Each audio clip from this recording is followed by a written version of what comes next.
Фудбалерот на Македонија Ѓорче Петров, Симеон Христов е најдобар стрелец во втората македонска фудбалска лига со постигнати 15 поголоци.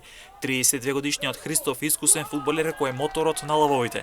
По 10 постигнати поголоци имаат Андреј Симиевски од Каменица Саса и Никола Талевски од Победа.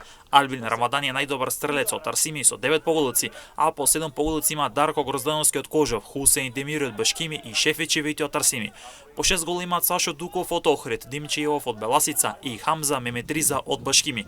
По 5 поголоци во есенскиот дел од втората лига постигна Илија Баламов од Вардарски, Тони Мичковски од Каменица Саса, капетенот на Детонит Плачковец Иван Настевски и Кирина Делков од екипата на Вардар Неготино. Брегалници иако заврши на второто место, сепак нема најдобри стрелци во врвот. Со по 4 поголоци се Реана Бази и Давид Калпачки, а толку поголоци имаат и Оливер Дишлиевски од Охрид, Христијан Кировски од Скопје и фудбалерот на Осогово Фикрет Ливарека. Во есенскиот дел во втората лига беа постигнати 9 автоголови. Автоголови се постигна Кристијан Јордановски и Павле Петров, двајцата фудбалери на Борец, Христијан Бејков од Вардарски, Мартин Димовски кој го носи дресот на Каменица Саса, Христијан Коцев од Скопје, Стефан Молденовски фудбалерот на Беласица, Никола Најдовски од Кожув, Кристијан Таневски од Каменица Саса и Лука Трајковски од Детонит Плачковица. Пролетната полусезона ќе започне на 15 февруари со надпреварите од 16-тото коло.